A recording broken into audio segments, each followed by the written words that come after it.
From LA to Piscataway, all Big Ten all year long. This is Big Ten 10.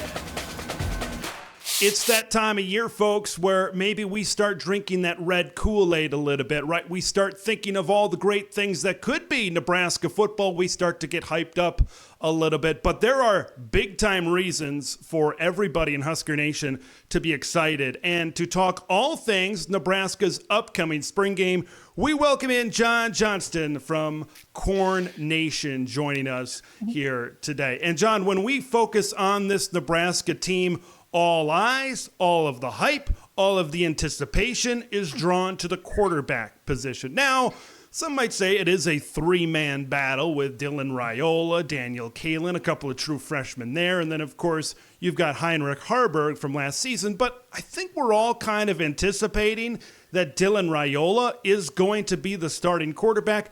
Whoever stands out in the spring game, what are kind of some things that you want to see in the spring game from the quarterback position to say, hey, that's my guy, that's who we're going with in week number one?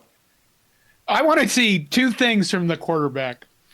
I think one of them is really obvious. Do not throw the ball to the other team.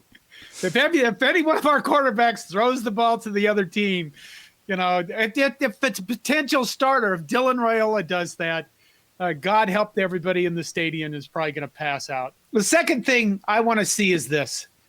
I think that, we brought in, what's the kid's name? Jamal Banks and Isaiah Nayor, the two wide receivers. Yeah. I think those, I don't know if they're going to match this up so that Raiola is matched up with those guys on a first team, like second team. I don't think they're going to get that serious about it.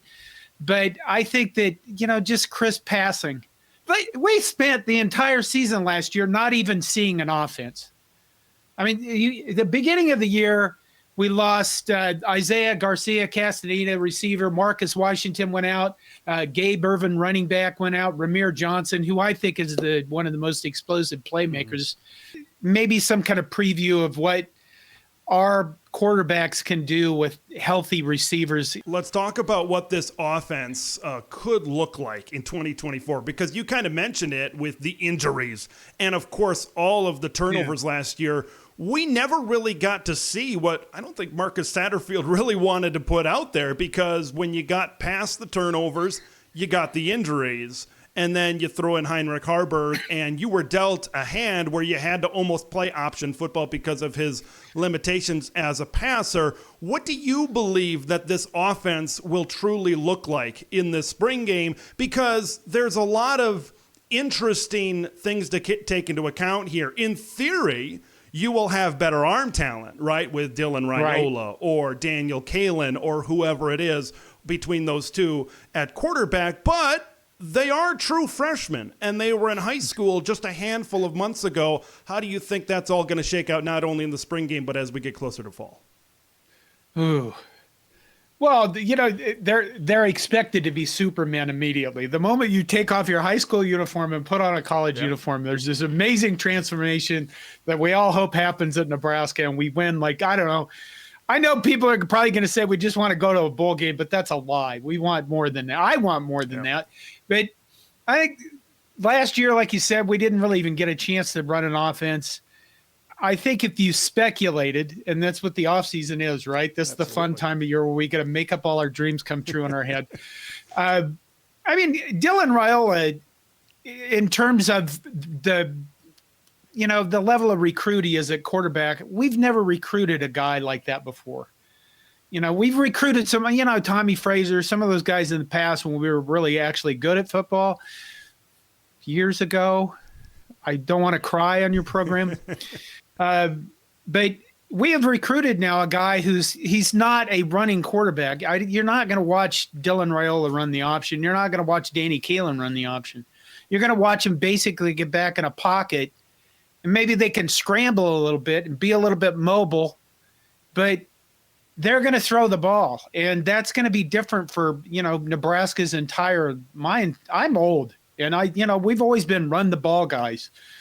And I think now you can look at an offense where maybe there's going to be a 60-40 passing ratio, maybe higher with passing, not necessarily an air raid type situation, but if you got a guy that can get the ball and move it around the field, and then you got Jalen Lloyd, who averaged almost 40 yards of reception last year. Let's move from offense to man that defense. Tony White has done a phenomenal job. What a turnaround in year number one. One of the Big Ten's top defenses last year. You go through this entire defense, and they are laden with seniors, laden with experience. You start on the defensive line. They got that box check. You go to the secondary. A lot of experience back there.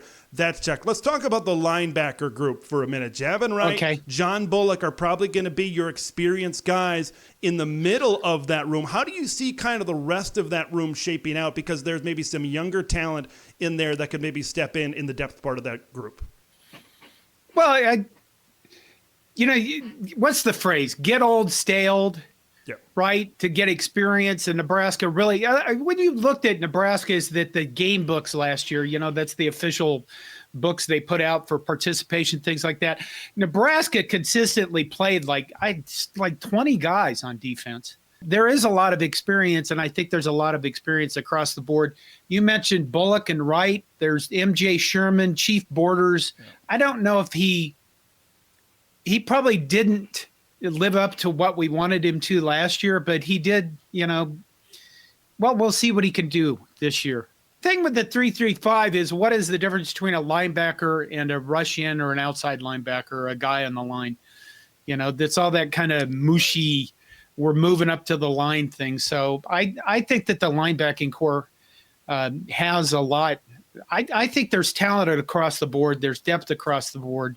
Let's talk about two guys that were really a part of Matt Rule's kind of first recruiting class that were big names on defense. Cameron Lenhart, we talked about Princewell Uman-Mielen as well. Lenhart kind of was banged up a little bit last year. Where do you expect them to see them in the rotation in the spring game and as we get closer to fall? Because we've seen flashes of Cameron Lenhart, and it's looked really good. We mentioned injuries with him before. We've seen these guys in flashes, and it looks good. But then again, we've been talking about it, that this defense is really good right up front. So maybe for some of these younger players, it might be a little bit more difficult to get into that rotation consistently at the top. Where do you see them kind of in the rotation, coming off the edge, linebacker, that sort of position, that sort of flexibility that they have? I'd see both of them as rush-ins. I think in the spring game, I don't think they're going to – we have, like we said, 3 scholarship quarterbacks. I would expect to see them in green jerseys. I would expect them, I don't expect the spring game to be a vicious drag out, knockdown brawl, mostly because because the guy's in his second year. If we somehow don't make a bowl game this year, God help all of us, at Nebraska and Matt Rule, because the expectations are so high and everything looks like it's coming up very well. So, Princewell and, Cameron Lenhart, rush-ins. I think that they're basically going to play like an outside linebacker position. But, if you think about it, last year the defense did fairly well. I don't remember how many sacks they have. But you have to go back to like Randy Gregory, I think it is, to actually come up with a name to where we had a guy who could actually rush and put pressure consistently on the quarterback as a name, as a guy that was consistent, and people went, oh, look out for that guy. He's on the line. Can one of those guys be that guy? Cameron Lenhart showed flashes of that, didn't he, last year? Yep. Yeah. And that's what you're hoping for come fall.